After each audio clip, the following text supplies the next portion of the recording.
Mayamang lalaki nagpapalinis ng kanyang mamahaling kotse.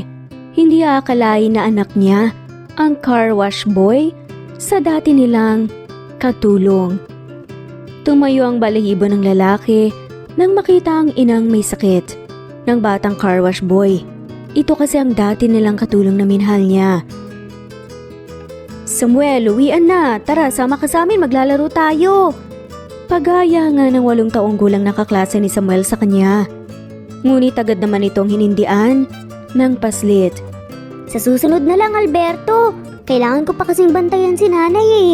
Nangihina kasi siya nitong mga nakaraang araw kaya kailangan ko munang alagaan tsaka bantayan. Dahilan ni Samuel bago kinuha nga ang kanyang mga gamit at lumabas na nga ng silid upang umuwi. Subalit bago pa man siya makalabas, ay narinig pa nga niya ang mga bulong-bulungan ng kanyang mga kaklase tungkol sa kanya. Kawawa naman talaga si Samuel. Wala na ngang ama. Ay may sakit pa talaga ang kanyang ina. Mabuti na lang talaga at kompleto ang mga magulang natin at saka nakakapagpasaya at nakakapaglaro pa tayo nang walang pinoproblema. Wika ng isang bata. Oo nga hindi katulad ni Samuel na inilalaan ng lahat ng oras niya sa kanyang ina at saka pagtatrabaho sa gawaing bahay. Hay, buti na lang talaga. Hindi tayo natulad sa kanya, magiging kawawa tayo kung ganun. Pagsang-ayon pa nga ng isa. Masakit man marinig ang mga bulungang yun, ngunit pinilit na nga lamang itago ng 8 taong gulang na batang paslit na si Samuel ang kanyang tunay na nararamdaman. Naiinggit man siya sa mga kaklase niya malayang nagagawa ang kanilang gusto. Wala na nga siyang magagawa pa. Kailangan niyang agahan ng pag-uwi upang matignan agad ang kalagayan ng kanyang ina at hindi dapat niya inilalaan ang kanyang oras sa paglalaro lamang. Hindi gaya ng normal na mga bata. Marami siyang kailangan gampanan sa kanyang murang edad. Nang makauwi na nga siya, ay nadatnan pa nga niya ang kanyang ina na abala sa pagwawali sa kanilang bakuran kaya agad nga niya itong nilapitan nang makitang umuubo-ubo pang ito. Nanay, wag na po kayong gumalaw-galaw at baka lumala pa po ang karamdaman niyo. Nag-aalalang saad nga kaagad ng paslit bago kinuha sa kamay ng kanyang ina ang isang walis at pinaupo ito upang makapagpahinga bago patakbong kumuha ng maiinom na tubig sa loob ng bahay. Anak, andito ka na pala. Ang aga mo yatang umuwi ah. O halika na at may pandesal na ibinigay sa atin si Aling Lorna. Paghatian natin yon, hindi pa kasi ako nakapagluto kaya yan na lang muna ang kakainin natin. Usal pa nga ng kanyang ina at umuubo-ubo pa nga. Nahihirapang magsalita.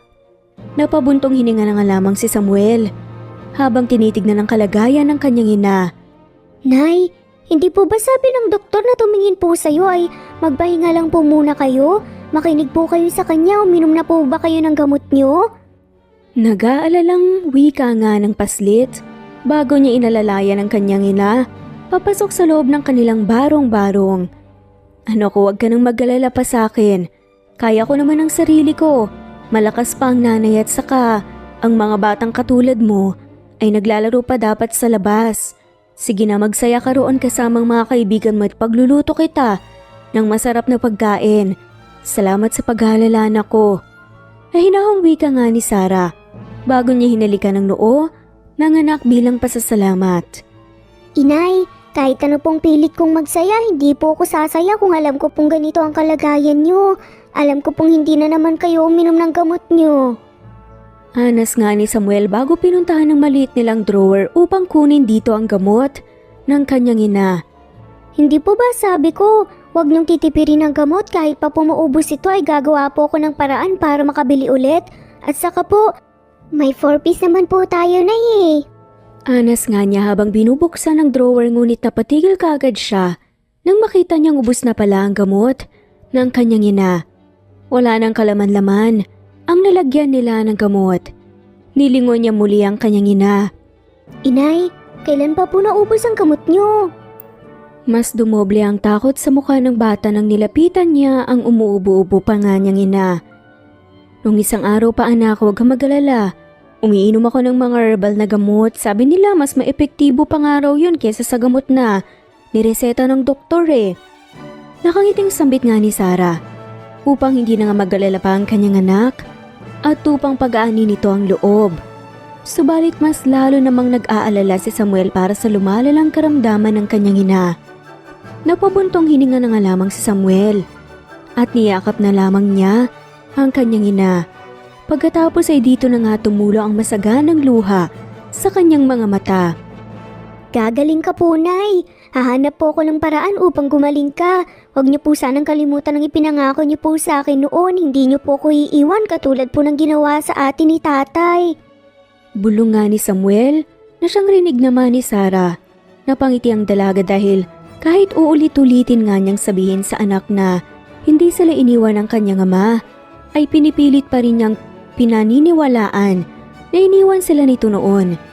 Kinabukasan ng araw na yun, napagpasya ni Samuel na wag na nga munang pumasok sa paaralan. Kailangan kasi niyang humanap ng pera para sa pambili ng gamot ng kanyang ina.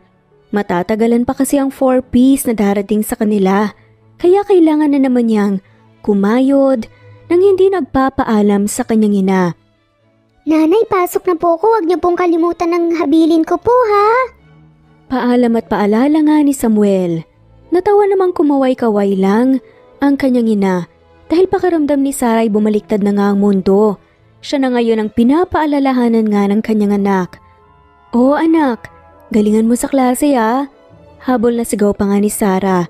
Pero gaya nga ng napagdesisyonan ni Samuel, hindi nga siya sa paaralan dumiretso. Ginawa lang niya yun upang hindi na nga mag-alala pa ang kanyang ina sa kanya. Alam naman niyang hindi gusto ng kanyang ina. Napasanin niya ang hirap ng buhay sa murang edad pa lamang. Gusto ng kanyang ina na enjoyin nito ang kanyang kabataan, makipaglaro sa mga kaibigan na parang walang problema at uuwi lang kapag gutom at pagod na. Subalit hindi yun kayang gawin ni Samuel. Hindi niya kayang magsaya, kayong alam niyang nahihirapan ang kanyang ina. Kung kaya niyang magtrabaho sa murang edad ay gagawin niya ito. "Kuya Berto!" Masayang sigaw nga ni Samuel nang makarating siya sa isang car wash. "Oh, nandito ka na naman, Samuel?" Anas nga ni Berto nang makita nga niyang papalapit na nakangiting si Samuel. Kuya Berto, tutulong po sana ako sa pag-car wash po ninyo. Pambili lang po ng gamot ni Inay. Wika nga agad ng paslit nang mailatag nga niya sa gilid ang kanyang dalang maliit na school bag. Napapailing-iling na nga lamang si Berto bago itinuon ang kanyang pansin sa paglilinis sa isang kotse. "Naku, ikaw talagang bata ka. Naka-uniforme ka pa nga oh. Sigurado kung wala na namang alam si Ate Sara sa pagpunta mo rito, siguradong kami na naman ang mapapagalitan nito." Hanas nga ng isa pang kasamahan ni Berto sa paglilinis ng kotse at maging siya, napapailing-iling na nga rin. Hindi na hinintay pa ni Samuel na pumayag ang kanyang Kuya Berto at iba pa nitong kasamahan. Tinanggal niya ang kanyang uniforme at sando na nga lamang ang kanyang iniwan bago siya kumuha ng isang basahan at nagsimulang linisin ang bawat sulok ng sasakyan at tulungan ng iba. Kailangan ko po kasing gawin to para po sa gamot ni Inay. Naubos na po kasi ang gamot niya kaya kailangan ko pong bumili ng bago eh. Wika pa nga ni Samuel. Nang nakangiti kaya napangiti na nga rin ng mga kasamahan nila sa pagka-car wash at hinayaan na nga lamang ang paslit na magtrabaho at tumulong sa kanila. Kahit pagbawalan naman nila si Samuel sa pagtatrabaho sa car wash ay alam nilang hindi magpapapigil ito, lalo na at kung gamot na ng kanyang ina ang pinag-uusapan. Malaki nga ang kanilang paghanga sa bata dahil kung makapag-isip ito, parang malaking tao na at matured mag-isip. Taliwas sa kanyang edad ngayon. Matagal nang tumutulong si Samuel sa car wash. Ginagawa niya ito sa tuwing kulang na kulang nga ang kanilang pera. Minsan nga nalaman ni Sarah ang pagtatrabaho ng kanyang anak sa araw ng eskwela. Dapat nito kaya nga siya nagalit. Pati na nga rin kila Berto. Subalit pabalik-balik pa rin si Samuel sa car wash dahil dito lang naman siya nagkakapera. At malaking tulong na nga rin ang perang nakukuha niya sa pagtatrabaho para sa kanilang mag-ina. Habang abala nga sila, sa pagkukwentuhan at kasabay nito ay ang paglilinis nila sa kotse ng kanilang customer. Saglit silang natigilan ng Masilayan nila ang pagpasok ng isang napakagarang itim na sasakyan na ngayon lang nila nasilayan sa buong buhay nila. Hindi nila mapigilan na sabay nga silang mamangha dahil sa ganda nito. Wow! Ang ganda po ng kotse niya, Kuya Berto! Manghang usal nga ni Samuel habang nanlalaki pa nga rin ang kanyang mga mata sa gulat. Oo nga, ngayon ko lang nasilayan ng ganito kagandang kotse. Mukhang bigatin ang magiging customer natin ngayon ah. Excited naman ang wika ni Berto. Mula sa magarang itim na sasakyan ay lumabas mula roon ang isang agaw pansin na lalaki. Nakasuot din ito ng magarang kasuotan. Nabatid ng lahat ay pangmayaman ng datingan. Dali-daling lumabas ang may-ari ng car wash at agad na nilapitan nga ang binata pagkababa nito sa kanyang kotse. Sir, good morning po. Ano ho ang sadya natin dito? Magpapalinis po ba kayo ng sasakyan nyo? Tanong ng may-ari ng negosyo bago nga niya pinasadahan ng tingin ang magarang sasakyan na nasa harapan niya bago unti-unting nanlaki ang kanyang dalawang mata sa gulat. Nakilala kasi niya ang sasakyang ito. Hindi lang ito ordinaryong sasakyan lang na nakikita sa kalsada. Ang mga katulad niya ang mahilig sa sasakyan ay agad nga na makikilala ang ganitong brand. Ferrari. Bulong pa ng matanda at napalunok. Nagulat na nakatingin naman ang trabahante sa kanyang negosyo. Si Samuel naman manghang-mangha pa rin sa kanyang nasilayan. I want you all to clean my car in less than an hour. Kayo lang kasi ang nakita kong naglilinis ang sasakyan dito. Bigyan niyo ako ng tip kapag natapos niyo itong maaga. Maotoridad na usal pa ng lalaki. Nagningning naman kaagad ang mga mata ni Samuel nang marinig yun. Kaya siya agad pumunta sa harapan ng lalaki at nagsalita. Areglado, boss. Kami na pong bahala sa kotse niyo. Napakunot naman ng noo ang lalaki nang napunta ang tingin niya kay Samuel. Teka, isa ka sa mga nagtatrabaho rito? Tanong ni Samuel na agad namang ikinasingit nga ng may-ari ng car wash. Hindi po sir. Tumutulong lang po siya sa paglilinis ng sasakyan at saka pagtapos po, binibigyan namin siya ng pera. Bayad na rin po sa tulong niya. Ani nga nito. Napangiti naman ang lalaki at nilapitan niya si Samuel bago marahang pinitik ang noo nito. Ang bata mo pa para magtrabaho rito. Araw ngayon ang pasukan. Bakit hindi ka pumapasok? Alam ba ito ng iyong mga magulang? Wika nga nito na para bang pinapagalitan niya si Samuel sa ngalan ng kanyang mga magulang dahil nag-aalala ito. Napakamutulo na nga lamang ang bata. Kailangan ko po kasing magtrabaho, sir. Ako lang pong inaasahan ni nanay, kaya kailangan ko pong kumayod kahit nasa murang edad pa lamang po ako. Pambili po ng gamot at saka bigas na rin po ang makukuha ko ritong pera, kaya hayaan nyo na po kung linisin pong sasakyan nyo, please. Matapang na pakiusap ng paslit kaya mas lalo pang napangiti at napahanga ang binata sa kanya. Ngayon lang siya nakakakilala ng ganitong bata na kung mag-isip ay parang alam na nga ang lahat sa mundo. Kung ganoon, ikaw ang inaatasan kong maglinis ng kotse ko. Kapag natapos mo ito ng isang oras, bibigyan kita ng malaking tip. Nakangiting wika pa ng lalaking si Rome. Hindi niya mabatid kung bakit magaan na lamang ang loob niya kay Samuel. Ang alam niya ay may kung anong pangungulila siyang naramdaman nang una nga niya itong masilayan. Hindi niya may paliwanag ang kanyang pakiramdam dahil masyado itong magulo para sa kanya. Talaga po, sir? Huwag po kayong mag-alala, lilinisan ko po at papakintabin ko po ang bawat sulok ng kotse niyo. Ako na pong bahala. Masaya at masiglang sigaw ni Samuel bago kumuha na ng mga gamit na kaya kailanganin nga niya sa paglilinis. Muli na namang napangiti si Rome. Pakiramdam niya ay kilalang kilala niya ang paslit kahit pa hindi niya matandaan kung saan niya ito nakilala. Masigla at mabilis namang ginawa ni Samuel ang kanyang trabaho habang si Rome ay matyaga lang na pinagmamasdan habang nililinisan nito ang kanyang sasakyan. Isang oras ding nakaupo si Rome habang pinagmamasdan ang paglilinis ni Samuel at masasabi nga niyang pulido ito kung magtrabaho. Sir, ano po palang sadya niyo rito sa amin? Halata po kasing hindi kayo taga rito eh. Tanong nga bigla ni Samuel sa kanya habang abala siya sa paglilinis. Dahil sa presensya ng paslit kanina, saglit niyang nakalimutan kung anong tunay na sadya niya rito sa lugar nila Samuel. Kaya nang maalala niya ay agad siyang napabuntong hininga. Nagsisimula na naman kasing bumigat ang kanyang puso. May hinahanap lang ako. Simpleng tugon lamang niya. Sino po? Girlfriend niyo po? Taga rito po ba siya? Baka po matulungan ka po namin po na mahanap po siya. Wika nga ni Samuel. Muli na namang napangiti si Rom dahil sa ipinapakitang kabaitan ni Samuel. Sa kanya kahit pa, ito pa lamang ang una nilang pagkikita. It's okay, I don't want to bother you anyways. Tugon ni Rom. Nabakas ang kanyang boses ang kalungkutan. Madami na nga ang pinapasa ng bata, idadagdagan pa niya. Napakakapal naman ang kanyang mukha kung ganun.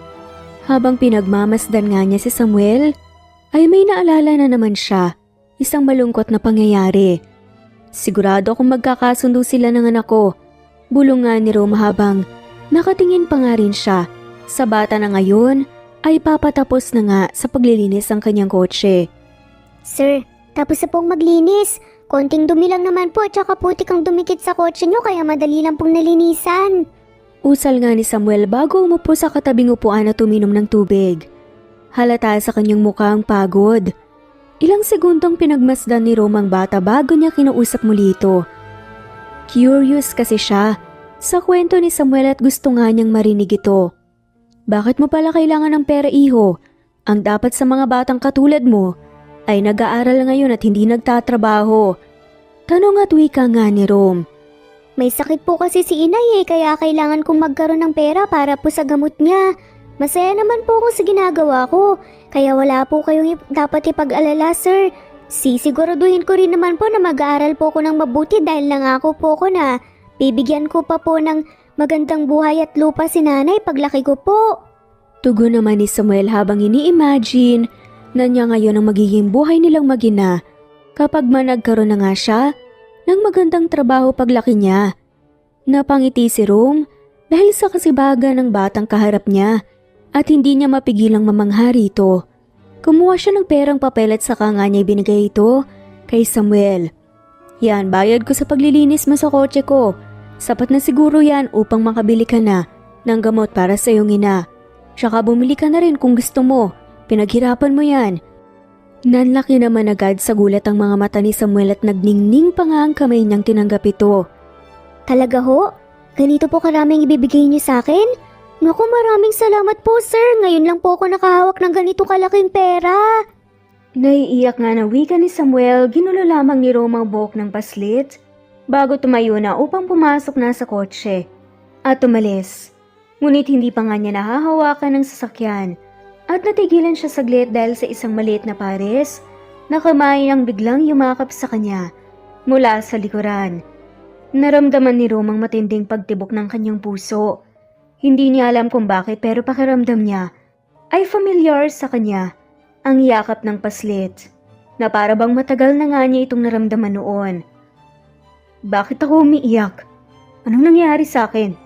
Bulong nga ng isipan ni Rom na ngayon lang niya napagtanto ang paglandas ng kanyang mga luha.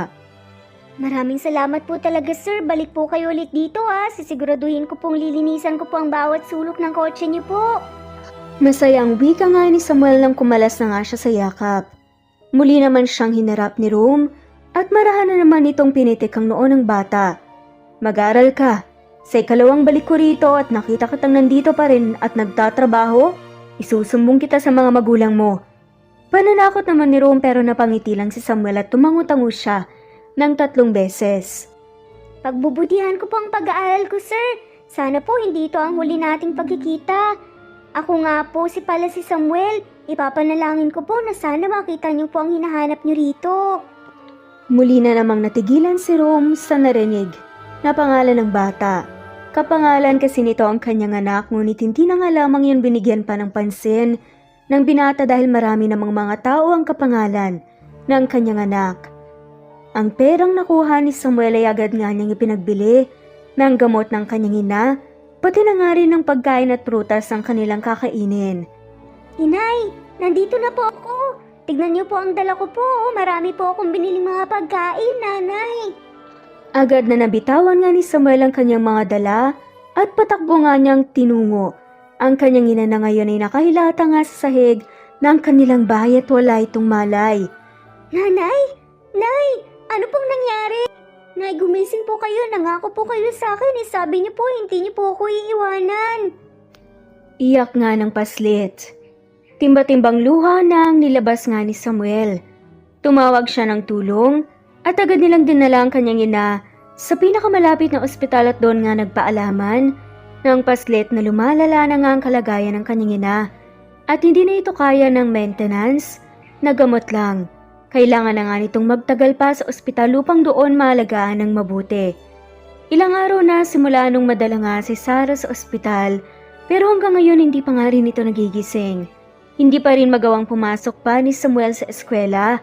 Gayong ganito na nga ang kalagayan ng kanyang ina. Hindi lamang siya makakapag-focus kapag pinilit pa nga niya ang kanyang sarili na pumasok. Samuel, wala ka bang kilalang mga kamag-anak niyo rito?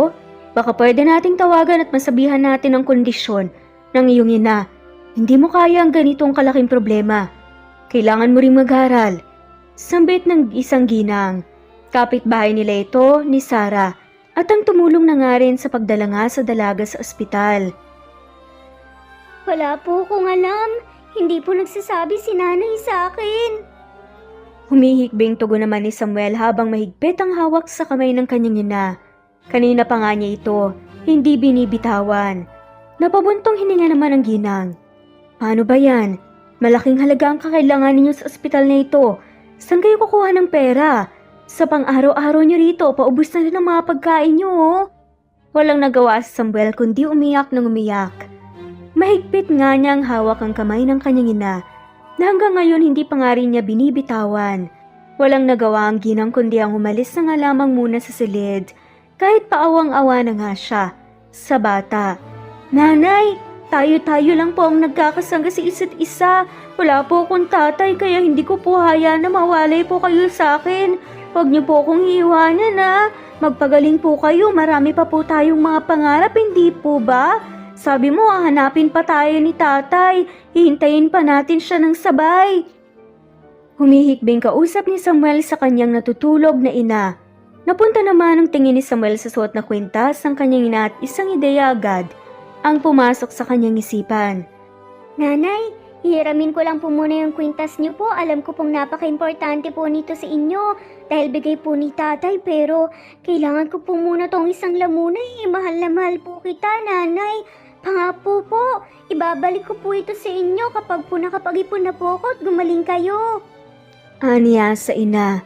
Marahang kinuha na nga ni Samuel ang gintong kwintas sa leega ng kanyang ina. Matagal nang gustong isangla ni Sarah ang kwintas na ito, ngunit hindi nga niya kayang mawalay ito sa kanya dahil importante ang tao ang nagbigay nito sa kanya. Matapos niyang makuha ay agad na umalis muna si Samuel sa ospital at nag-ikot-ikot na nga muna upang maghanap ng tindahan na pwede nga niyang pagsanglaan sa kwintas na bitbit niya. Matalinong bata si Samuel.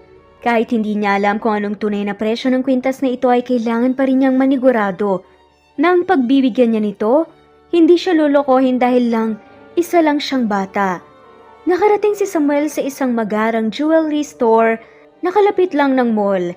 Malayo ito sa kanilang lugar ngunit malapit naman sa ospital kung nasaan ang kanyang ina ngayon.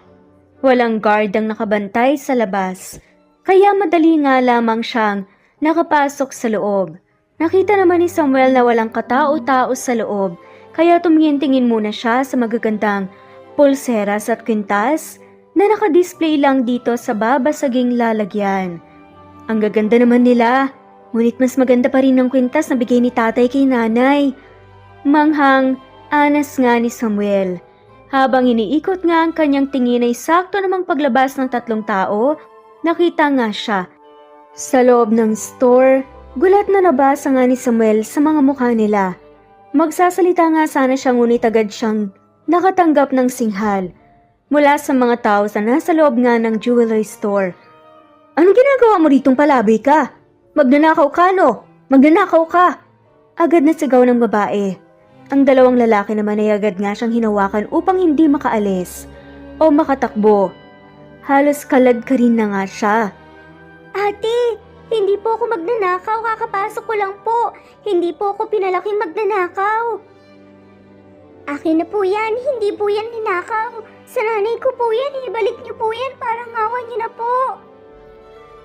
Iyak pa nga ni Samuel habang pilit na hinabot nga ang kamay ng babae na hawak nga ang kwintas.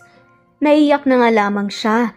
Kinukuha pa balik ni Samuel ang kwintas, na kailanman hindi naman talaga niya ninakaw. Hoy pulube, ano sa nanay mo? Ang sabihin mo ninakaw mo ito, para habang hindi kami nakabantay. Malaki ang halaga ng kwintas na to kaya imposibleng sa nanay mo to magnanakaw ka. Galit na singhal pa nga muli ng babae nang mapagmasdan niya kanina ang kwintas.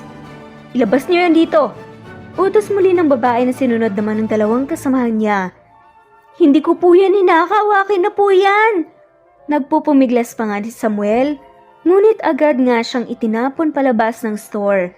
Napasubsob pa nga siya sa semento at nagkasugat-sugat pa nga ang kanyang tuhod. Walang nagawa ang paslit kundi ang umiyak ng umiyak habang iniinda ang hapdi ng kanyang sugat. Sa nanay ko po yung kwintas eh! Iyak pa rin ni Samuel.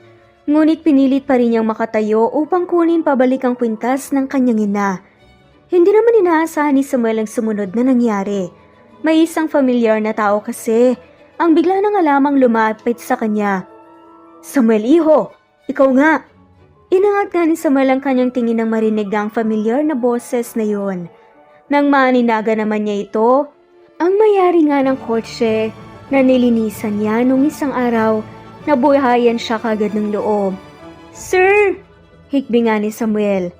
Papadaan lang sana si Rome sa lugar na ito ngunit agad nga niyang napansin ang familiar na postura.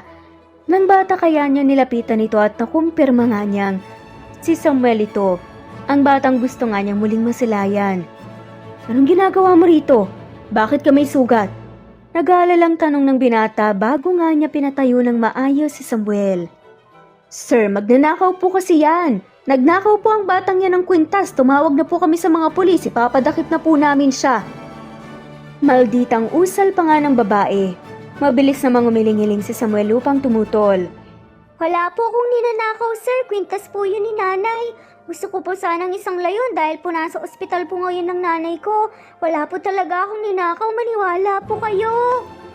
Pagmamakaawa ni Samuel habang patuloy pa rin ang pagagos ng kanyang mga luha. Ngumiti naman si Rome sa kanya at marahan pa nga niyang pinahiran ang mga luhang lumandas nga sa pisngi nito. Pakiramdam niya ay parang sinasaksak ng libong karayom ang kanyang puso nang masilayan niya ang nakakaawang kalagayan ng paslit. Masamang tingin naman ang agad na ipinukaw ni Rome sa tatlong taong nakatayo malapit sa bukana nga ng pinto ng jewelry store. Bibilhin ko ang lahat ng mga laas na nandito. Kapag napatunayan ninyong nagnakaw ang batang to pero kapag napatunayan kong hindi siya nagnakaw, pagbabayarin ko kayo. Puno ng pagbabanta na wika pa nga ni Rome na ikinatras naman ang takot ng tatlo. Kinabahan ng tatlo ngunit hindi nila yon pinhalata sa binata dahil alam nila sa sarili nila na nagkasala ang bata. May CCTV sa loob doon, mapapatunayan namin na nagkasala ang batang yan. Matapang na wika pa rin talaga ng babae bago pumasok na sa loob. Pumasok na nga rin naman si Rome pati na nga rin si Samuel upang patunayang inosente siya. Agad nilang tinignan ang CCTV at nang makita nila ang lumabas doon, nagulat pa nga ang tatlo. Nakita kasi nila ang bitbit na ni Samuel ang gintong kwintas bago pa man pumasok ito sa loob ng store at hindi talaga ito nagnakaw sa kanila. Baka naman ninakaw niya yan sa iba. Pagdadahilan pa nila, napilit ay ginigiit nga ni Samuel na hindi nga siya magnanakaw. Hindi ko po yan ninakaw, sa nanay ko nga po yan eh. Bigay po yan ni tatay sa kanya noon kaya ibalik niyo na po yan sa akin, mahalaga din po yan. Wika nga ni Samuel at inilahad niya ang kamay upang kunin ng kwintas na nasa babae. Masamang tingin naman ulit ang ipinukaw ni Rome sa tatlo nang magdalawang isip pa nga ang mga itong ibigay sa bata, ang hinihingi nitong kwintas pero kalaunan din ay ibinigay din naman nila. Subalit nang mapunta ang tingin ni Rome sa kwintas na tinutukoy ni Samuel, biglang nanigas ang kanyang katawan. Bumilis na nga rin ang tibok ng kanyang puso. Pakiramdam niya sa mga oras na yon ay siya lamang ang tao sa loob ng mundo. Habang nakatitig sa gintong kwintas, ang kwintas na yon kasi ay nag-iisa lamang sa mundo. Pinagawa yun ni Rome para sa babaeng napupusuan niya. Ngunit ang tanong niya, bakit ito nasa kamay ni Samuel? Bakit ito nasa kamay ng paslit gayong wala nga itong katulad? Hindi matuloy-tuloy ni Rome ang kanyang sasabihin habang naluluha siyang tinitignan ang mukha ni Samuel. Ngunit hindi rin naman imposible ang kanyang iniisip, hindi imposible na anak niya ang batang kaharap niya ngayon. Agad na pinaharap nga ni Rome si Samuel sa kanya at lumuhod nga siya upang mapantayan nga ang laki nito. Naluluha na nga ang kanyang mga mata at may posibilidad nga na baka anak na nga niya ang kaharap niya ngayon. Ang matagal na nga niyang gustong mayakap at makasama. Ang kwintas na yan, talaga bang pag-aari ng nanay mo? Kinakabahang tanong nga ni Rome, kinakabahan siya sa pwedeng isagot ng paslit sa kanya pero sa kabilang banda ng kanyang puso ay umaasa nga siya na ang isasagot ni Samuel ay naaayon sa kanyang puso. Nagtataka man sa naging pag-iba ng asal ng binata ngunit sinagot pa rin niya ito. Opo sir, bigay po yan ni tatay sa kanya. Importante po ito kay nanay kaya nga po hindi ko na po isasangla ito maghahanap na lang po ako ng iba pang paraan para po gastusin po namin sa ospital. Malungkot nga nasaad ni Samuel bago ibinulsa nga nito ang kwintas upang hindi na nga makuha mula sa kanya. Hindi naman nakaimik si Rome. Hindi pa rin siya makapaniwala. Salamat po sa inyo sir. Kung hindi po dahil sa inyo, hindi po mababawi ang kwintas ni nanay at saka baka po makulong pa po ako Wika na nga lamang ni Samuel na para bang wala na nga sa kanya ang nangyari kanina. Halika na po at umalis, nagtatrabaho lang naman po sila kaya wag niyo na po silang parusahan pa at pagalitan. Pagkasabi nun ni Samuel, hinila na nga lamang niya palabas ang naninigas pa nga ring katawan ng lalaki. Hindi makapagsalita si Rome at ang nagawa na nga lamang niya ay ang magpahila sa bata habang pinoproseso ng kanyang utak ang kanyang nalaman. Hindi pa rin lubos maisip ni Rome na ang kaharap na pala nga niyang paslit ay kanya na palang anak. Hinayaan niyang lumandas ang sunod-sunod ng mga luha at hindi na nga niya napigilan pa ang sarili at kanya na nga itong niyakap pagkalabas nila sa store na siya namang ikinabigla ni Samuel. Anak, Samuel anak ko. Hindi napigilan ni Rome ang mapahagulgol habang yakap-yakap ng mahigpit ang kanyang anak. Labis naman ang pagtataka ng paslit dahil sa kakaibang inasal sa kanya ng lalaki ngayon. Anak, bakit niyo ba ako tinatawag na anak, sir? Baka ho nagkakamali lang po kayo. Nagugulhanganas nga ni Samuel. Kumalas naman sa yakap si Rome at umiiyak na hinarap ang kanyang anak ngunit nakangiti ang kanyang labi. Masaya siyang nahanap at nayakap niya muli ito matapos ang maraming taong nawala ito sa kanya. Masaya siya dahil sa wakas ay pinagtagpo ulit silang magama. Marahan ang naging paghaplos niya sa mukha ng paslit, hinalikan niya rin ang noo nito habang tumutulo pa rin ng masagana ang mga luha. Ngayon lang niya napansin ang pagkakahawig nilang dalawa. Nakuha ni Samuel ang kanyang mga mata pati na nga rin ng ilong, habang ang labi nito ay nakuha na nga rin sa kanyang inang si Sarah. Anak kita Samuel, for God's sake I already found you. I miss you my son. Nauutal pa nga sa iyak na wika ni Rome. Si Samuel naman din ngayon ang hindi makapagsalita. Hindi niya alam kung totoo ba ito o hindi ang mga sinasabi sa kanya ng binata. Tatay? Tatay po ba talaga kita? Hindi po ba kayo nagbibiro po sa akin? Hindi maituwid ni Samuel ang kanyang salita nang magumpisa na naman siyang umiyak. Tanging tango at yakap lamang ang itinugon ni Rome sa kanyang anak. Hanggang ngayon hindi pa rin siya makapaniwala kung gaano kaliit ang mundo para sa kanilang magama at ang tadhana na ang gumawa ng paraan upang magkatagpo silang dalawa. Kung ano ang nangyari dati, hetong 10 taon nang nakalipas. 10 taon na kasing nakalipas simula nung nakapasok si Sarah, ang ina ni Samuel bilang isang katulong sa mansyon nila Rome. 19 years old siya ng mga panahong yun at hindi nag-aaral pa. Dahil maagang nawala ang kanyang mga magulang habang si Rome naman ay 25 years old at susunod na tagapagmana ng kanilang ari-arian. Hindi naging maganda ang una nilang pagtatagpong dalawa.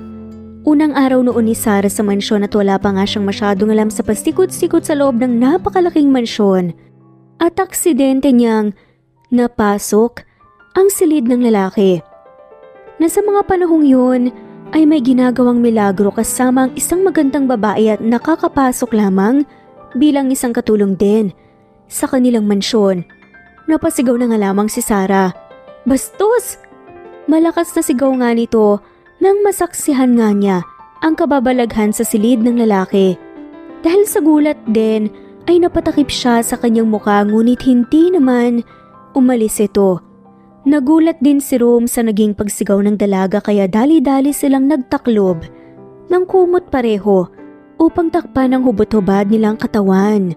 Ang babae naman ay binalot ang buong mukha at katawan dahil sa pinagsamang hiya at takot.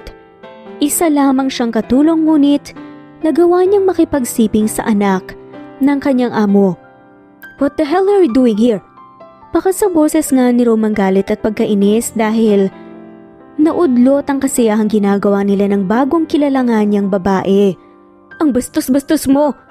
Sigaw nga ni Sarah habang nakatakip ang kanyang mga palad sa kanyang muka.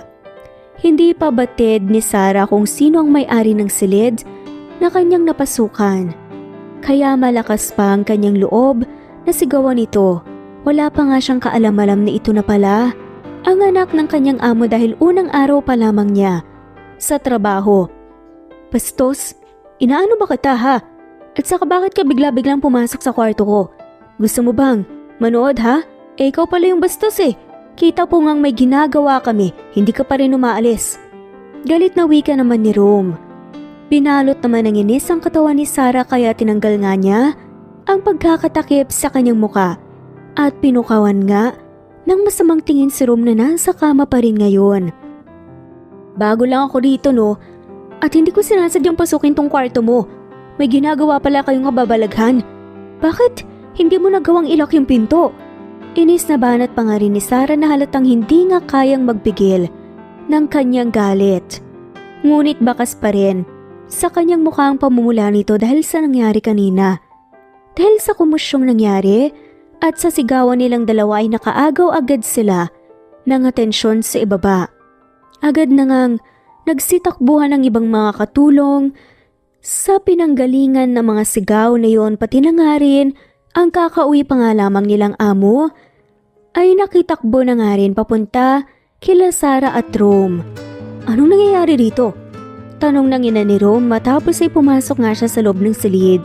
At gaya nga kay Sarah, nagulat din ang ginang pati na nga rin ang asawa nito at ang iba pang katulong na nakasaksi. "Mom, you're back? Akala ko ba bukas pa kayo uuwi?" Nauutal naman at hindi malaman ng lalaki ang kanyang gagawin. Nakala niya ay bukas pa uuwi ang kanyang mga magulang. Takot pa naman si Rome sa kanyang ina dahil sobrang higpit nito at masamang magalit. "Rome Fuentes, what do you think you are doing now? At talagang sa pamamahay ko pa ha? Kung hindi kami nakauwi ng maaga ng daddy mo ay hindi namin masasaksihan ang kababuyan mo." Asik ng kanyang ina. Hindi naman nakaimik si Rome dahil alam naman niyang kapag magdadahilan pa nga siya ay lalo lang magagalit ang kanyang mommy. Masamang tingin na nga lamang ang ibinibigay niya kay Sarah na ngayon ay nagtago nga sa likuran ng isa sa mga katulong dahil pakiramdam niya ay kasalanan niya ang lahat. Ngayon lang din pumasok sa utak niya kung sino ang sinigawan ng kanyang ina. Malaking pagsisisi nga ang ginagawa niya ngayon. Bigla namang lumapit ang mayordoma sa gawin ng babaeng kasiping ni Rome na kanina pa nga iniiwas ang kanyang mukha sa lahat. "Marisa?" Gulat na tawag ng mayordoma sa katulong. Napasinghap naman ang ilang mga katulong na nakarinig sa pangalan ng dalaga habang si Rome ay napasapo na nga lamang sa kanyang noo dahil wala na talaga siyang kawala. "Sinong babae yan?" Maautoridad na tanong ng ama ni Rome. Hinarap naman ng mayordoma ang kanyang amo at kagat labing sumagot dito. "Si Marisa po sir, isang katulong po dito sa mansyon. Kakapasok niya lang po nung isang buwan." Natatakot na tugon nga nito.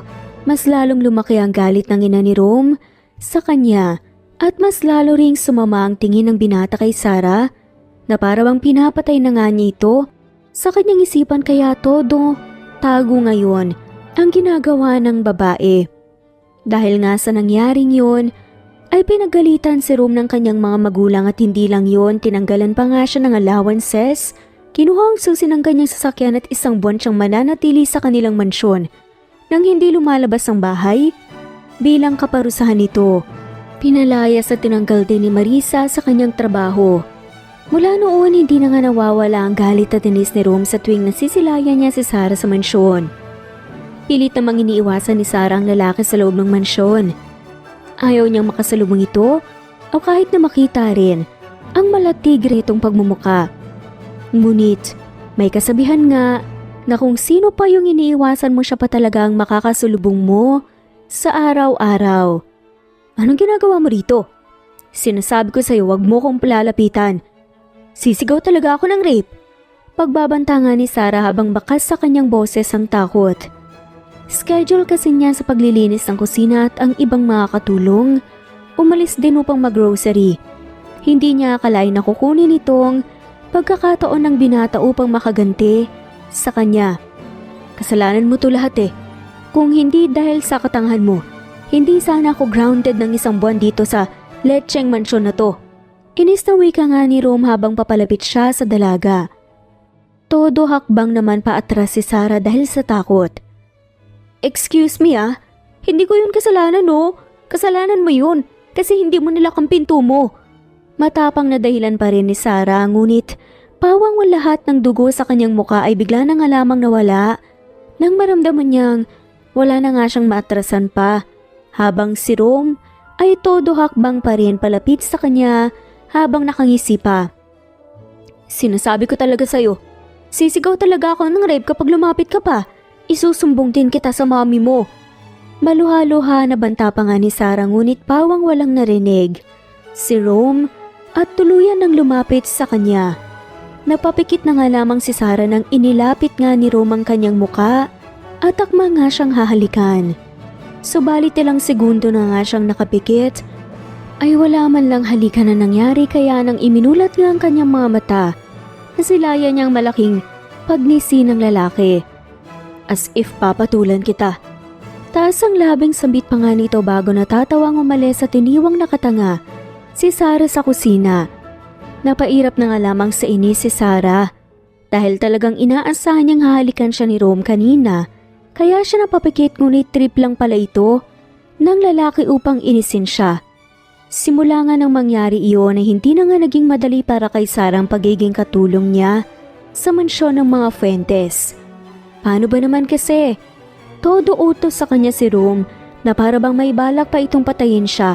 Sa sunod-sunod na utos nga na binabato nito sa kanya, halos hindi na nga siya nakakahinga nang maayos dahil mabilisan niyang ginagawa ang mga inuutos sa kanya, dahil kung hindi ay matatambakan siya nito.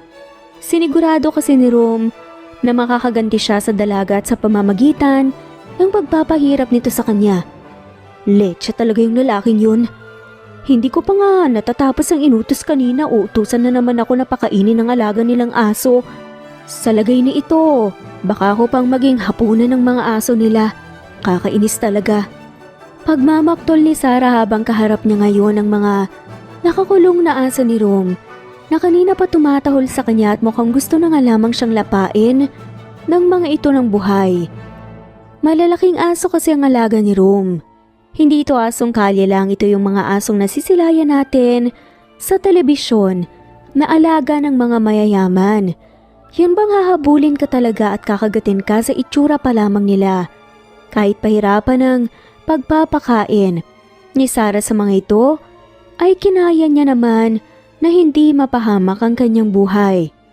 Hay, sa wakas, at makakapagpahinga na rin. Sa dinami-dami ba namang inutos sa akin ng gunggong na yon? Ngayon lang yata ako nakahinga ng maluwag. Pasalamat lang talaga siya at kailangan ko itong trabahong to. Wika ni Esperanza at malakas pang ibinagsak ang kanyang katawan sa higaan. Nakangiti ang kanyang labi na ninanamnamang sarap ng malambot niyang kama. Sa isip-isip niya ay sana hindi na matapos pa ang gabing to, subalit hindi pa nga siya nagtatagal. Sa kanyang higaan ay narinig niyang may kumatok na sa kanyang silid. Sarah, pinapatawag ka ni Senyorito Rome, ipagtimpla mo raw siya ng gatas. Anas nga ng kumatok. Hindi naman maipinta kaagad ang mukha ni Sarah nang marinig ang sinabi nito ng kasamahan niya. Para nga siyang lantang gulay na bumangon sa pagkakahiga. Nagdadabog pa nga siya ngunit kalaunan ay kinaya rin namang sinunod ang utos ng kanyang amo. Kahit labag ito sa kanyang kalooban, hindi pa nga siya nakakabawi sa pagod ay may panibagong utos na naman sa kanya si Rome. Lagpas langit talaga ang inis at galit ng lalaki sa kanya. Hindi ba siya napapagod kakautos sa akin? Nakabusangot ang mukhang reklamo ni Sarah habang padabog itong nagtitimpla ng gatas sa kusina. Agad din naman niyang dinala ito sa silid ni Rome upang makapagpahinga na nga rin siya. Ito na po yung gatas, senyorito. May halos sinis na wika nga niya nang makapasok siya sa loob. Tinignan lang saglit ni Rome ang basong gatas. Nahawak ni Sarah at sakay binalik ang tingin sa kaharap niyang laptop. Ayoko nang masyadong mainit, change it. Utos muli nito. Nanggigigil namang tinapunan ng tingin ni Sarah ang kanyang amo. Napahigpit din ang kanyang pagkapit sa basong hawak niya na para bang anumang oras ay mababasak na nga ito sa higpit ng pagkakahawak niya. Pumikit siya at bumuntong hininga upang kontrolin ang kanyang pasensya bago lumabas ng silid upang bumalik muli sa kusina. Wala namang magbabago kung makikipagtalo pa siya kay Rome. Ginusto niya rin naman ang trabahong to kaya kailangan nga niya nasanayin ang kanyang sarili sa ugali ng lalaki dahil pakiramdam niya mas lalo pang lalala ang lahat ng mga susunod na araw. Ito na po yung gatas, hindi na po ito masyadong mainit. Wika nga ni Sarah nang makapasok siya muli sa loob. Inilahad ni Rome ang kanyang kamay kaya dali-daling ibinigay ni Sarah ang basong gatas na katamtaman lang ang init. Alis na nga dapat siya nang may pahabol pang utos sa kanya si Rome. Sandali, palitan mo, masyadong matabang. Anya habang sa laptop pa rin ito nakatingin at hindi man lamang tinitikman ito. Kaya paano niya nalamang matabang? Sukdulan na talaga ang panggigigil ni Sarah. Kung hindi lang talaga niya ito amo ay baka kanina pa nga niya ito nasakmal. Subalit hindi niya ito pwedeng gawin. Kahit pagod na ang katawan, sinunod na nga lamang niya ang kagustuhan ng lalaki. Dinagdagan niya ng kaunting asukal ang gatas nito at pumunta na nga ulit sa itaas upang maibigay niya ang gatas at nang makapagpahinga na rin siya. Ito na po. Kalmadong wika naman ng babae at inilahad ang baso. Kahit ang totoo nag-aapoy na nga talaga sa galit ang kanyang mga mata. Kinuha naman ni Rome at ibinalik kaagad muli kay Sarah. Palitan mo nga ng kape. Utos naman sa kanya ni Rome. Saglit na natigilan si Esperanza at halos mapanganga siya dahil sa sinabi nito. Talagang ayaw siyang pagpahingahin nito. Pagod na itong bumaba at akyat ng hagdan. Gusto na rin niyang matulog dahil pakiramdam niya ay bumibigat na ang mga talukap ng kaniyang mata. Ngunit, paano niya naman yun gagawin sa ganitong sitwasyon? Nagpakawala na lamang ng malalim na buntong hininga si Sarah upang kontrolin ang galit niya. Pero kahit anong hingang malalim niya, ay hindi talaga ito nababawasan. Nadadagdagan lang ito sa tuwing nasisilayan niya ang pagmumukha ni Rome. Baka po gusto niyong dalhin ko po yung buong kusina rito sa kwarto niyo at kayo na lang pong magtimpla ng gusto niyo. Nang gagalaitin sa inis na wika ng dalaga na may halong pamimiloso pa. Inangat naman ni Rome ang kanyang tingin at tinaasan siya ng kilay. Amo mo ko, hindi ba? Pinapasweldohan kita kaya sumunod ka sa utos ko. Wika nito na ikinairap na nga lamang ni Sarah at ikinapadyak pa nga ng kanyang mga paa. May saltik yata tong lalaking to.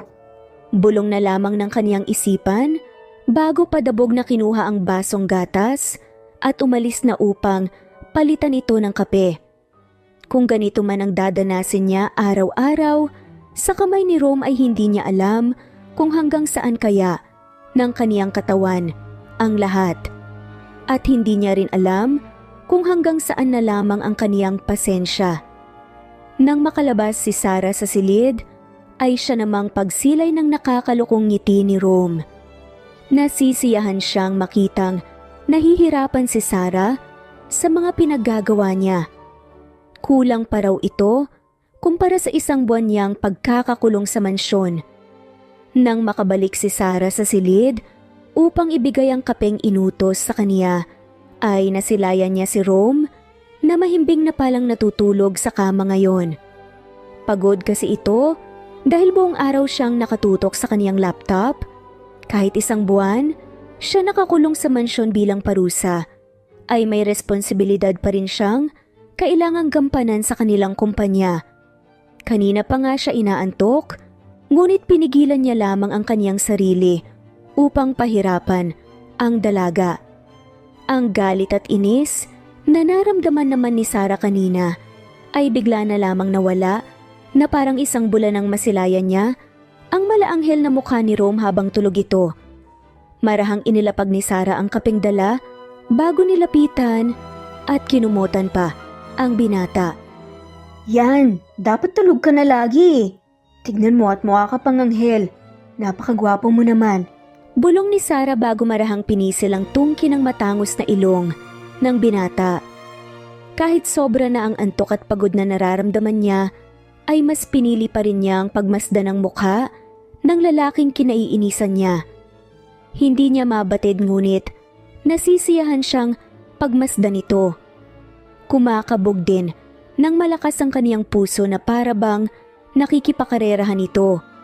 Pagkakataon niya nang masilayan ng husto ang malaanghel na mukha ng binata dahil alam niyang bihira na lang niya itong magagawa. Sa susunod, ilang linggo na rin ang itinagal ni Sarah sa mansyon ng mga Fuentes. Kakatwa nga dahil nakayanan pa niyang manatili ng ganoon katagal bilang katulong sa kanila kahit na parang pinapatay na siya ni Rome sa kakautos nito ng kung ano-ano. Sa loob ng ilang linggo niyang pamamalagi sa mansyon, ay palagi ring nasusukat ang haba ng kaniyang pasensya sa binata. May pagkakataon pa nang nasagot-sagot niya ito dahil sa inis at galit niya. Utos dito, utos doon. Iyan lang ang palaging ginagawa ni Rome sa kaniya, na para bang akala niya ay tanging si Sarah lamang ang katulong nila sa mansyon. Mas malala nga nitong mga nakaraang araw ang pinapagawa niya kay Sarah, pero kahit ganoon ay nasisiyahan naman siya rito. Ang paghihirap ni Sarah ay naging araw-araw na niyang kasiyahan. Hoy, linisan mo ang kwarto ko? Utos bigla ni Rome nang makasalubong nga niya si Sarah. Hindi pa kakalinis ko lang yan nung isang araw? Wika naman pala, pabalik ni Sarah. Madumi pa, kaya linisan mo. Dalhan mo ko rito ng Diyos sa itaas, bilisan mo huwag kang pakupad-kupad dyan. Sambit pa ni Rome bago umakyat sa itaas at pumasok na nga sa kanyang kwarto. Palihim na namang napairap si Sarah. Hindi na nga niya mabilang kung ilang ulit na siyang umirap ngayong araw dahil sa kaniyang amo. Kahit anong reklamo naman ni Sarah, ay baliwala lang naman ito. Trabaho niya ang sumunod sa inuutos ng kaniyang amo, kaya gaya ng dati niyang ginagawa, ay tumalima na lamang siya. Kumuha siya ng gamit panglinis, pati na juice, at iniakyat ito sa silid ni Rome. Habang naglilinis siya, ay tudo naman supervise ang binata. Tinitingnan nito kung nalilinisan nga ba nang maigi ni Sarah ang lahat ng sulok ng kaniyang silid. Sarah, hindi pa tumalinis. Balikan mo to rito Anas nga ni Rome habang nilalagok nga ang basong juice na hawak niya. Opo, senyorito. May halong diin na wika ni Sarah at padabog na naglinis na. Kunting-kunting pasensya na lang ang naiwan sa kaniya ngayon. Kapag naubos ito ay hindi niya alam kung anong magagawa niya sa binata. Nagpatuloy na lamang si Sarah sa pagmamop ng sahig at hindi na lamang pinapansin ang ginangawarya ni Rome.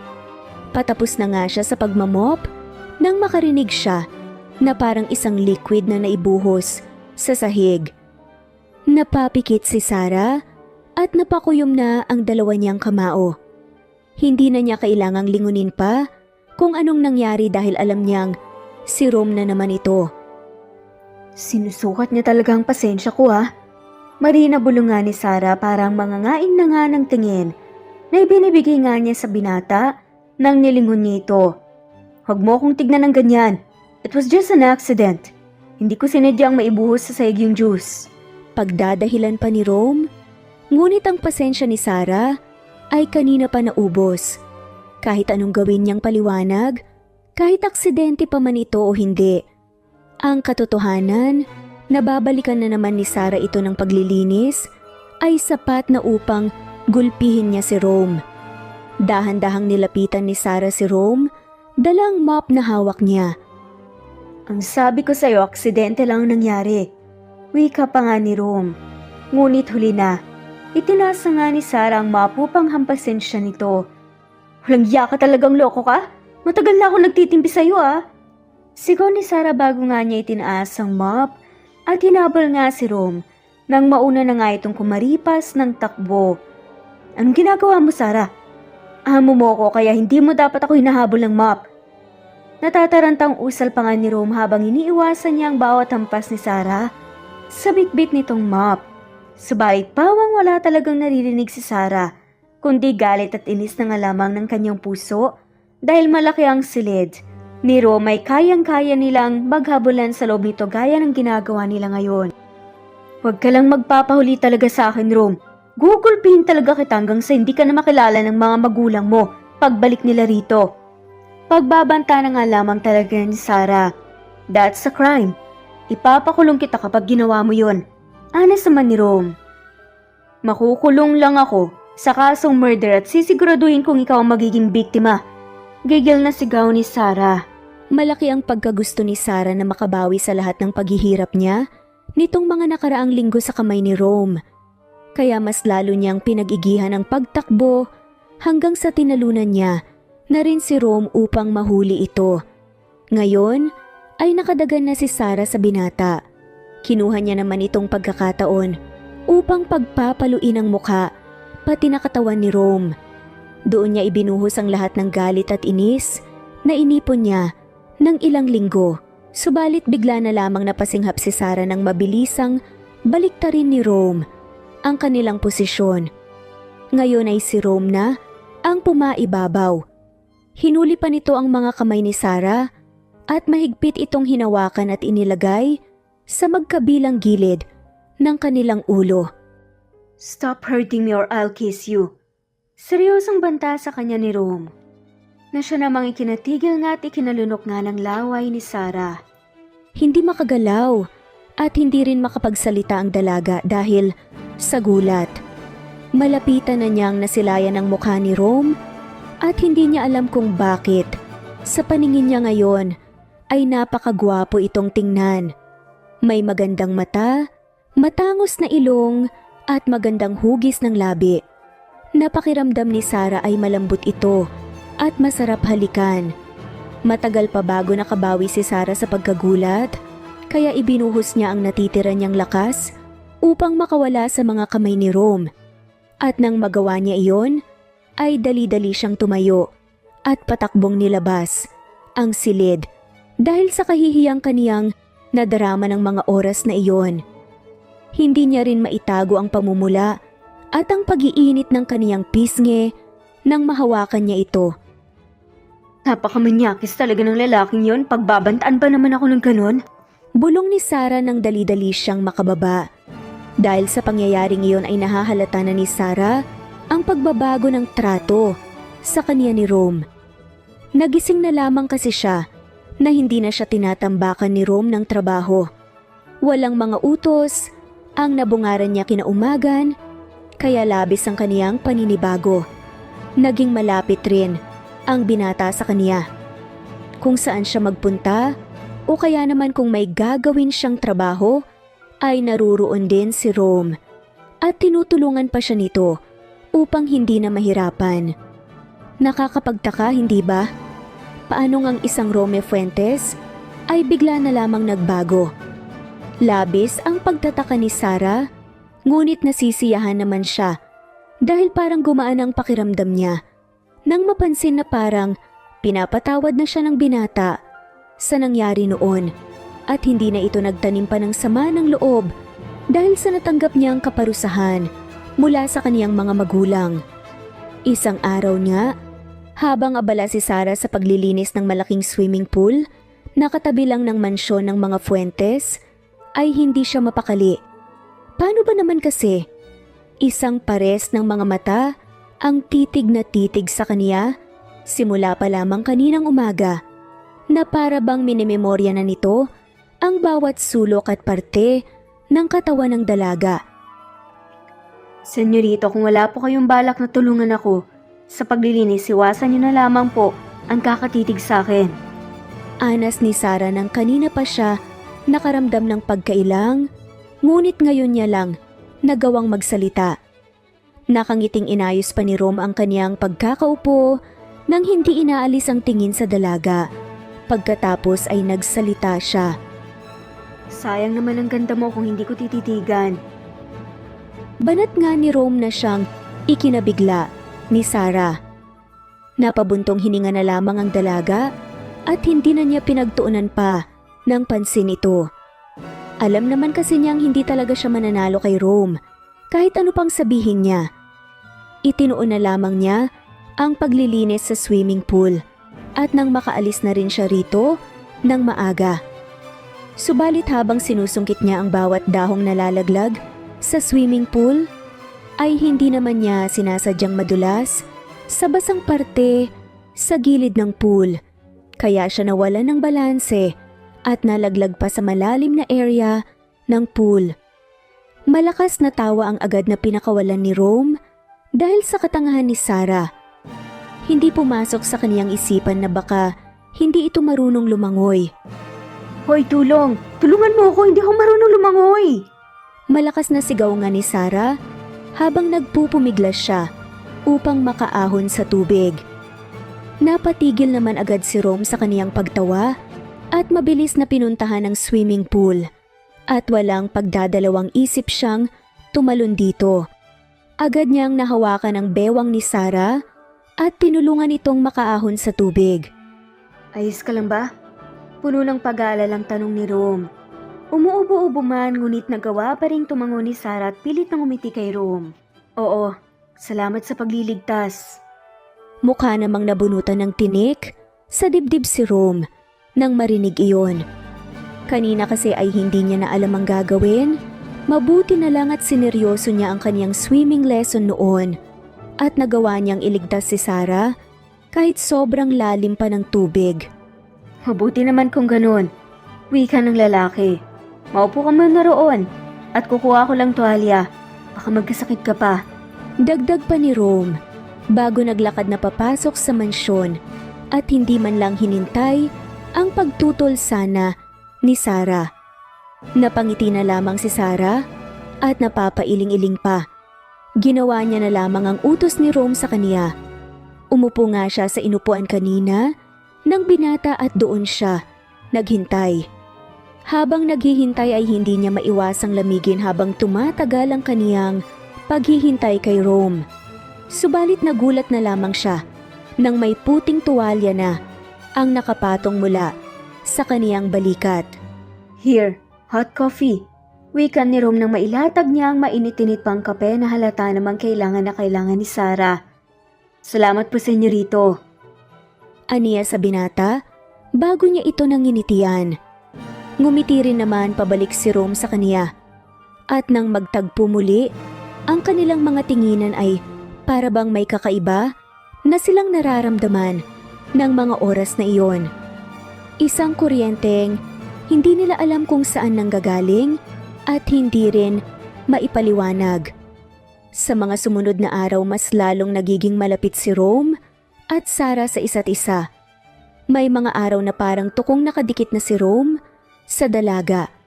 May panahon namang buong araw silang magkasama at nag-uusap. Nahahalata ito ng ibang mga katulong, ngunit ang iba sa kanila ay hindi na lamang binigyan pa ng pansin. Parang nagiging magkaibigan ang dalawa matapos ang aksidenteng iyon. At sa mga nakalipas na araw ay nagiging klaro na rin sa kanila kung anong mararamdaman nila para sa isa't isa. Isang araw na sa kalagitnaan ng gabi ay may kasunduan ng dalawa. Kasunduan na magtatagpo sila sa likod bahay kung saan naroon ang hardin ng mansyon. Dahil umuwi na nga ang mga magulang ni Rome, ay kailangan nilang pasekretong magtagpo. Dito na naisipan ni Rome na magtapat sa kaniyang tunay na nararamdaman para sa dalaga. Sarah, wika ni Rome at marahang hinawakan ng kamay ng dalaga. Nagulat naman si Sarah dahil dito. Hindi niya alam kung anong gagawin sa mga oras na yun.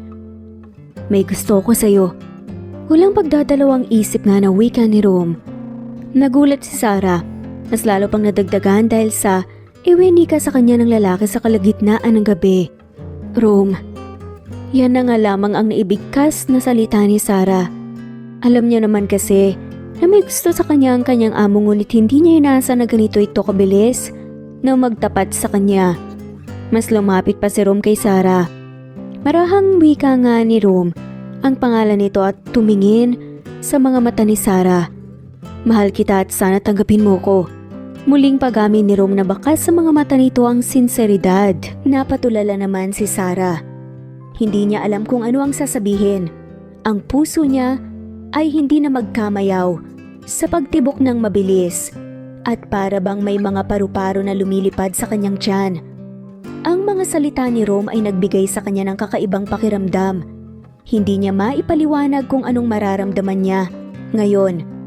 Halo-halo lalo na't nagkaroon ng iskandalo sa mansyon ng mga Fuentes nitong mga nakaraang araw.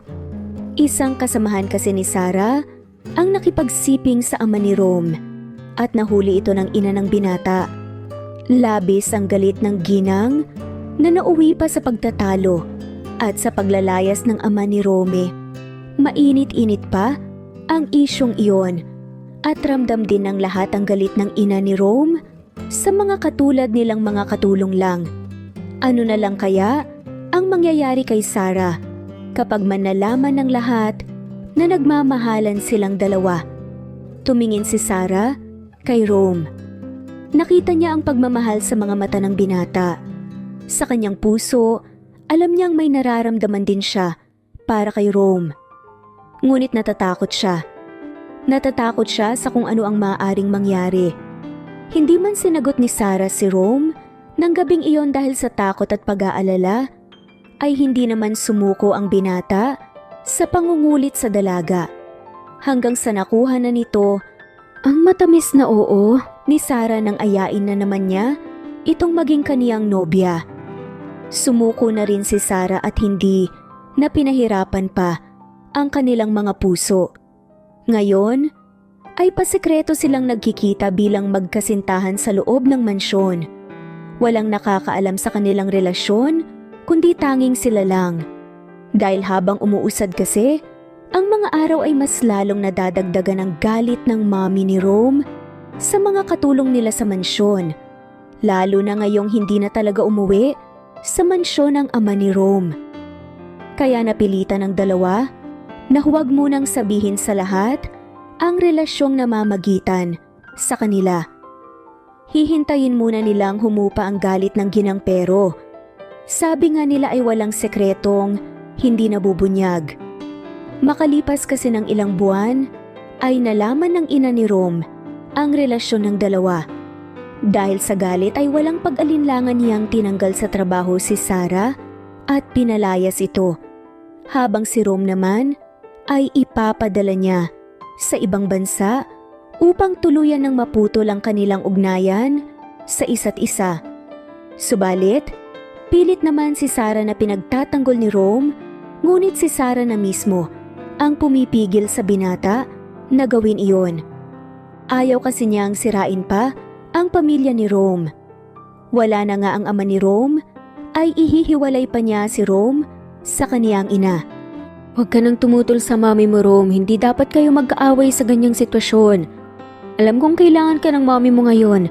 Kaya, intindihin mo na nga lamang siya. Mas kailangan ka niya ngayon kumpara sa akin. Mas masakit ang nangyari sa kanya noon kaya intindihin mo siya. Maluhalo ang wika nga ni Sarah nang marahang hinaplos nga ang mukha ng lalaki. Eh ikaw, kailangan mo rin ako, huwag kang umalis dito. Kakausapin ko si Mommy, papaliwanag ko ang lahat, ayokong malayo sa iyo, Sarah. Giit pang muli. Ni Rome ngunit tumiling lamang si Sarah.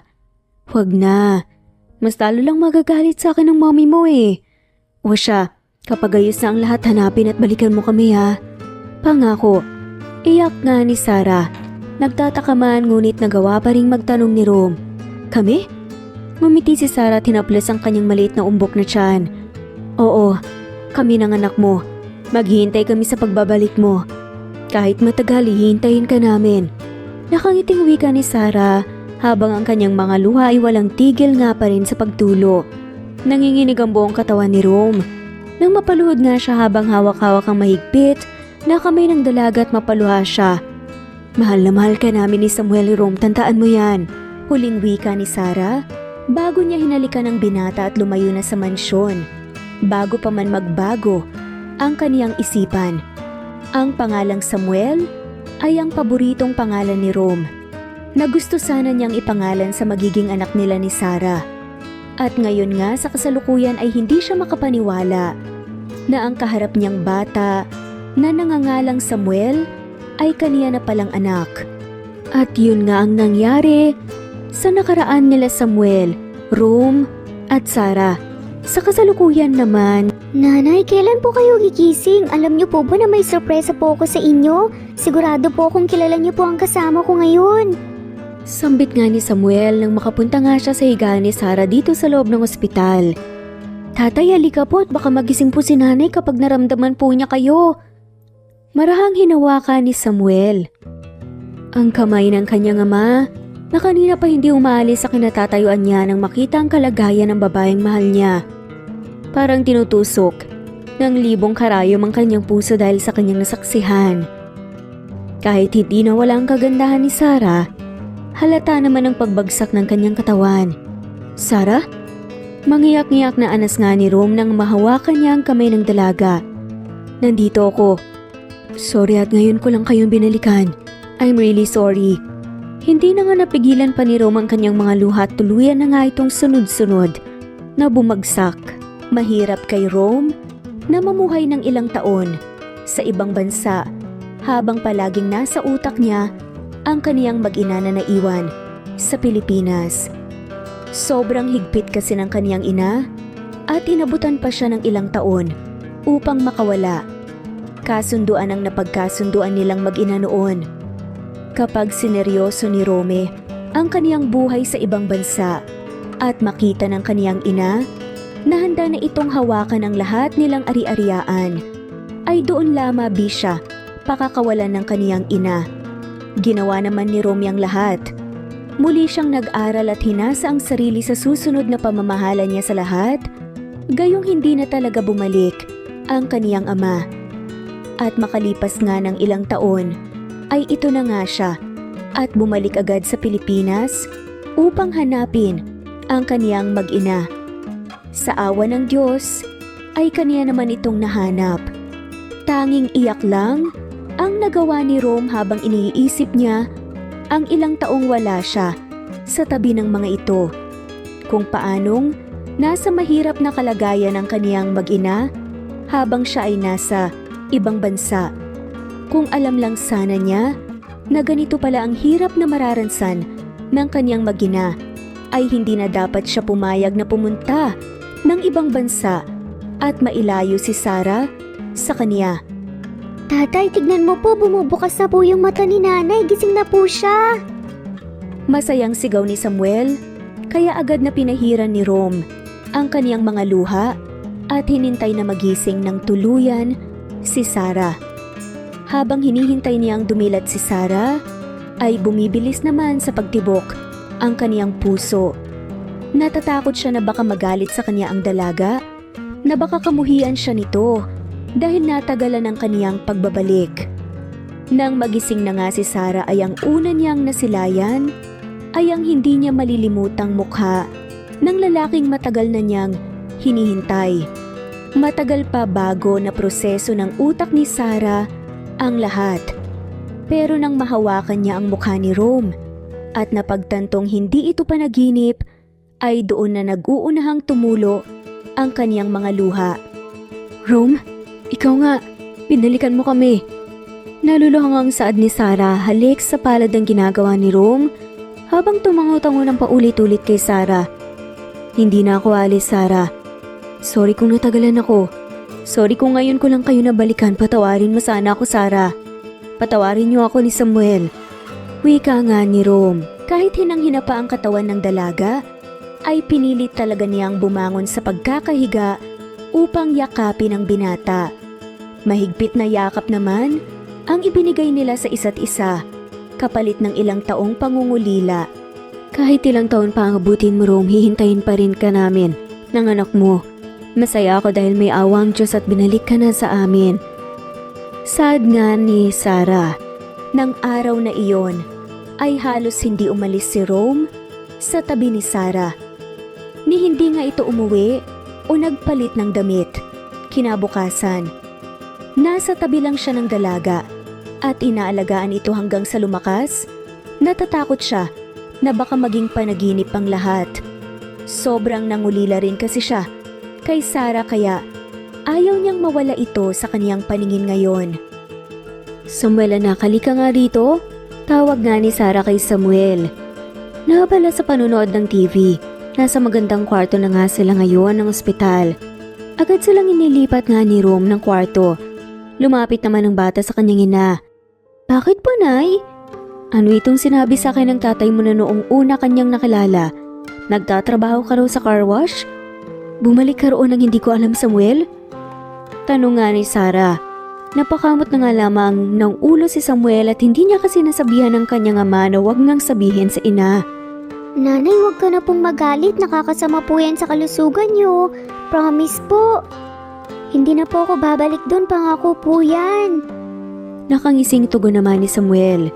Napapailing na nga lamang si Sarah habang si Rome naman.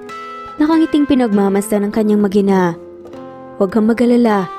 Kapag nakalabas ka na rito sa ospital, ililipat ko kayo sa magandang bahay. Doon makakatulong ka. Sa gawaing bahay, hindi ka na rin mapapagod at ang anak naman natin. Hindi mo na kailangan rumakit-raket sa car wash dahil ano pang silbi ng pagiging mayaman ko, hindi ba? Wika na nga lamang ni Rome upang hindi na nga mapagalitan pa ang kanilang anak. Napabuntong hininga naman si Sarah at marahang tumango. Pasalamat ka talaga at nandito ang tatay mo. Anas nga ni Sarah sa anak. Napangiti na nga lamang si Samuel. Sorry po ulit, pero nanay, sabi po ni tatay sa akin kapag daw magaling ka na po, ipapasyal tayo ni tatay sa iba't ibang lugar. Tapos bibili po tayo ng gusto nating kainin. At hindi ka na rin po mauubusan ng gamot mo, nanay. Magpagaling ka po, ha?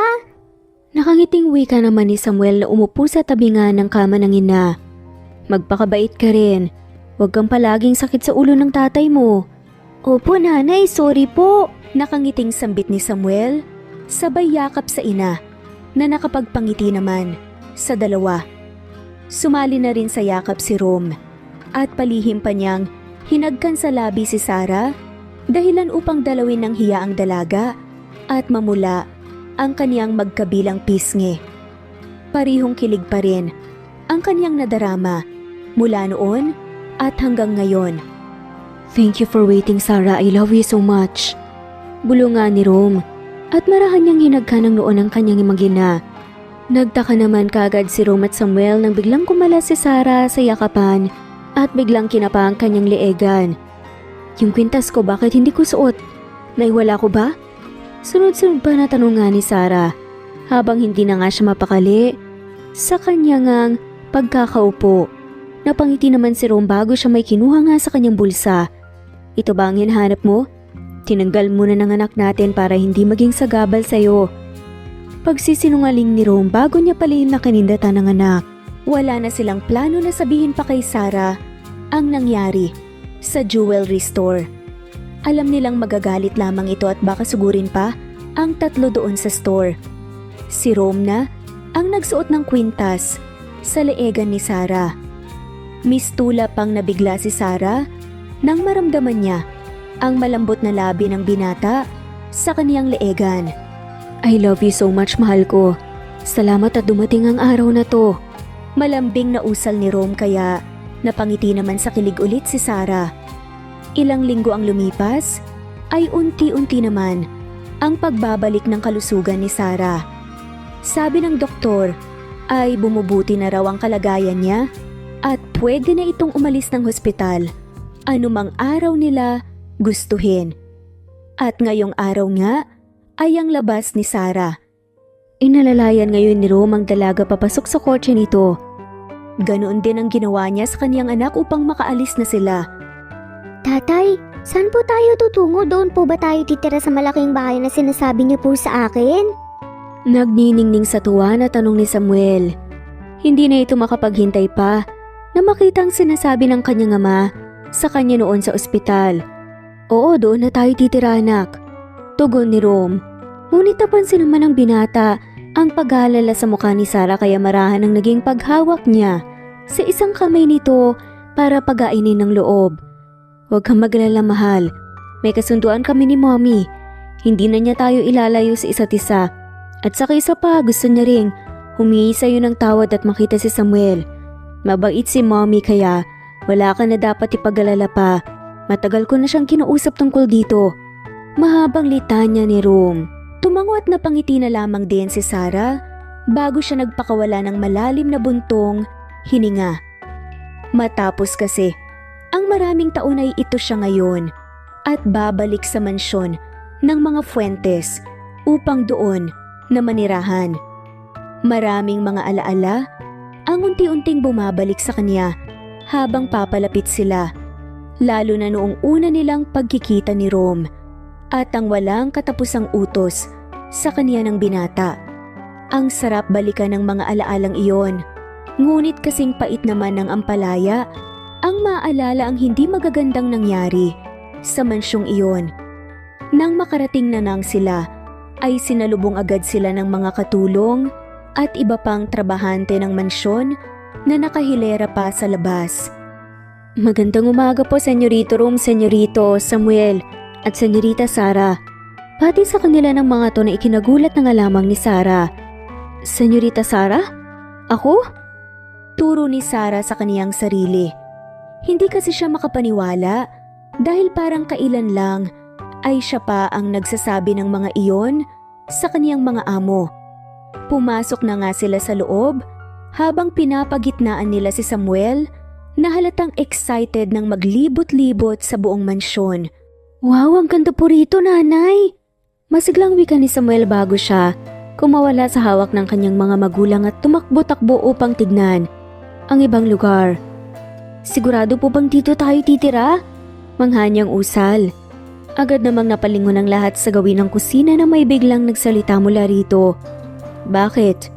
Ayaw mo bang tumira rito at makasama ang lola mo? Tanungan ng ina ni Rome. Ma'am, batingan ni Rome sa kanyang ina at nilapitan pa ito upang yakapin. Kumuha muna ng lakas ng loob si Sarah upang lumapit na nga rin sa ginang at batiin ito. Magandang umaga po, ma'am. Batingan ni Sarah habang nakayuko ito. Napakunot naman ang noo ng ginang dahil sa narinig niyang itinawag sa kanya ni Sarah. Ma'am, you can call me Mommy Ihad, I don't mind. Wika ng ginang. At marahan pa nga siyang niyakap nito na kanya pang ang ikinagulat. Patawarin mo ko sa nagawa ko noon. I'm very sorry, Iha. Nabulag lang talaga ako ng galit ko sa ama ni Rome, thankfully, at bumalik ka rito kasama ang apo ko. Bulong ng ina ni Rome. Hindi naman mapigilan ni Sarah ang maluha at niyakap na nga rin niya pabalik ang ginang. Matagal niya ngang pinangarap ito at magaan pala sa pakiramdam. Hello po, Lola! Cute na batingan ni Samuel sa kanyang lola at kumaway pa nga siya rito. Kumalas naman sa yakap ang ina ni Rome kay Sarah at kinarga agad ang kanyang apo nang may malawak na ngiti. Hello, mabait ko nga po. Kamukhang kamukha mo talaga ang tatay mo. Alam mo, maraming naikwento ang tatay mo sa akin sa telepono tungkol sa'yo. Kaya nga ako umuwi agad sa Pilipinas para sa'yo eh. Anyways, gutom na siguro kayo. Halina kayo at marami akong pinahandang pagkain sa kusina. Wika nga ng ginang bago na una na pumunta sa kusina habang karga-karga si Samuel sa kanyang mga bisig.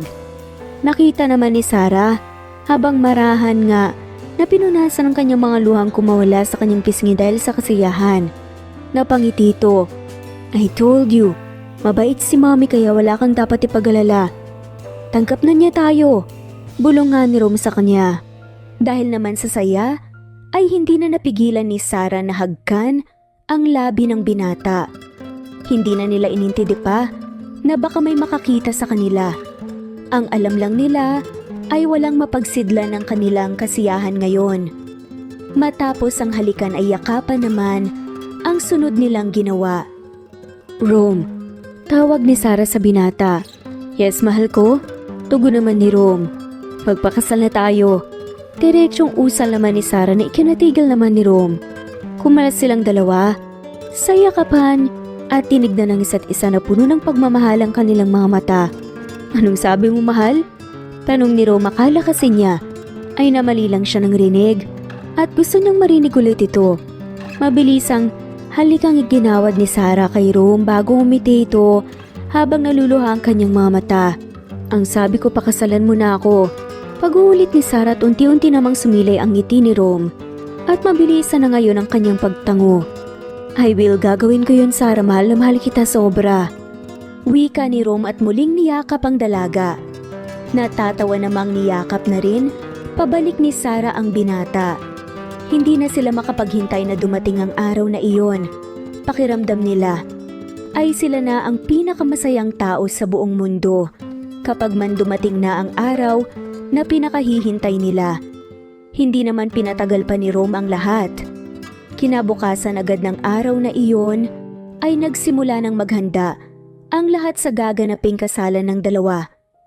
Sobrang excited naman ng ina ni Rome at hindi na nga siya mapakali at siya rin ay naghanda na sa kaniyang susuotin. Tumulong na rin siya sa paghahanda upang mas magara ang dating ng kasalan. Hindi na nila pinatulong pa si Sarah dahil nga kagagaling lang niya sa hospital at kailangan pang magpahinga. Nang dumating ang araw na pinakahihintay ng lahat, ay naging masaya naman ang lahat. Ang simbahan ay puno ng mga bisita na naghihintay sa pagdating ng dalawang mag-iibigan. Ang mga bulaklak ay nagsisilbing palamuti sa bawat sulok ng simbahan. Nang dumating si Rome, lahat ay nagbulungan at nagsipagtinginan sa kanya. Ang gwapo niya sa kanyang tuksedo at ang kanyang ngiti ay nagpapakitang masaya siya sa araw na ito. Nang dumating naman si Sarah, ang mga bisita ay nagsigawan sa tuwa. Ang ganda niya sa kanyang puting damit pangkasal at ang kanyang mga mata ay nagniningning sa kaligayahan. Nang magsimula na ang seremonya at ang pari, ay nagsimula ng magbasa ng mga panalangin. Ang mga bisita ay tahimik na nakikinig habang ang dalawang mag-iibigan ay nagpalitan ng mga panata sa isa't isa. Sarah, mahal ko, alam kong ilang taon tayong nawalay sa isa't isa pero kahit 1,000 taon na tayong nagkahiwalay, ikaw pa rin ang mamahalin ko ng sobra. Ipinapangako kong mamahalin kita sa lahat ng araw ng aking buhay. Pangako kong lagi kitang sasamahan sa lahat ng iyong gagawin. Sa hirap man o sa ginhawa. Pangako kong lagi kitang ipagtatanggol at ipaglalaban. Pangako kong lagi kitang gagawin na masaya kasama ang anak natin at ang magiging anak pa natin. Panata ni Rome na nagpapangiti kay Sarah. Rome, mahal ko, kahit ilang taon pa ang nagdaan, hindi ako magsasawang hintayin ka sa araw-araw hanggang sa tuluyan ka nang bumalik sa amin. Ipinapangako ko rin na mamahalin kita sa lahat ng araw ng aking buhay. Pangako kong magiging mabuting asawa at ina ko sa pamilyang bubuin natin. Panata nga ni Sarah, hindi man perpekto ang kanilang relasyon. Nakawalay man sila, ng ilang taon ay sa simbahan pa rin ang kanilang bagsak dalawa. Nakakatuwa lang dahil sa mga nakalipas na taon na hindi sila nagkasama, ay hindi pa rin nagbabago ang pagmamahalan nila sa isa't isa. A pure love, indeed. At dito na nga po nagtatapos ang kwentong pagmamahalan ni Rome at Sarah. Maraming salamat po sa lahat na walang sawang sumusubaybay at shoutout po sa mga sumusunod.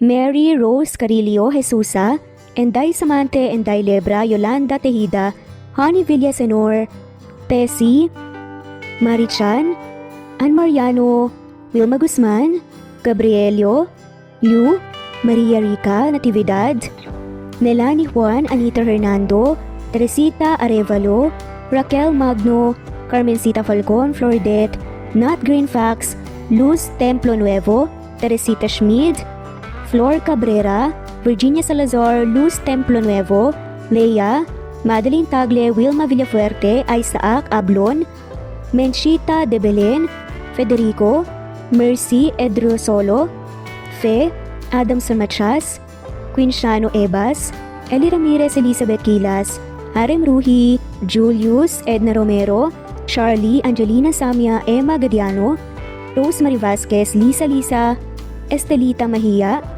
Elvi Candontol, Corazon Danke of University of Eastern Philippines University, Teresita, Neil Bacolor, Evangeline Zamora, Charlie Jane Clemente, Susan Upaga, Susan Rodrigo, Fred Deliza de Guzman, Juby Hernandez, Helen Murillo, Edarlina Fahil, Rosie, Juliet Caday, Kuya Atok, Betty Losnong, Crescent, Susana, Tessie Rumbawa, Lovina Galang, Aida Jurado, Emily Kinlog, Mirna Hamero, Liz Berito, Gabrielio, Juan Spotify, Imelda Fortes of Columbus City, Larry Malapaya, Dens, Remy's Life Official, Ellie Evangelist Anderson, Choi Choi, Ri, Jasmine Baya, Jerowina Aquino, Emego Ba, Marilyn Babula, Shane Villarmino,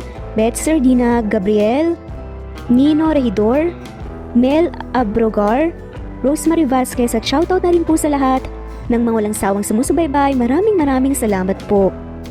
Veronica Briseño, Violeta Murillo, Teresita, Teresa Bulie, Christine Flores, Nesbeth Tanaban, Flor Salvalion, Kuwait, Raquel Labay, Kuya Atok, Lani Pardillo, Eva Violeta, Presbyteros Rose, Amy Regalado, Teresita, Pres Cavilla Havana, Precious, Lilian Nobebe, Eli Evangelista Anderson, Marziel Arcilias, Rosemary Palaganas, Rose Martinito, Ding Lege, Alexa Gomez, Jomira Bueno, Amy Fenovares, Irma Emma, Lali Emralino, Tortillas Gaming, Matea Estrera, Annalie Flor, Rosemary Tinito, Rosemary Palaganas, Excelsis Tagala, Emily Kinlog, Rosemary, MM, Penning Escal, Neri Cabangon, Lucia Baldo, Rosemary Vasquez, Londono Villas, Faye, Rosemary, Angelo, Vicky Adlaon, Mercy Villantes, Rezeline Unday, Allen,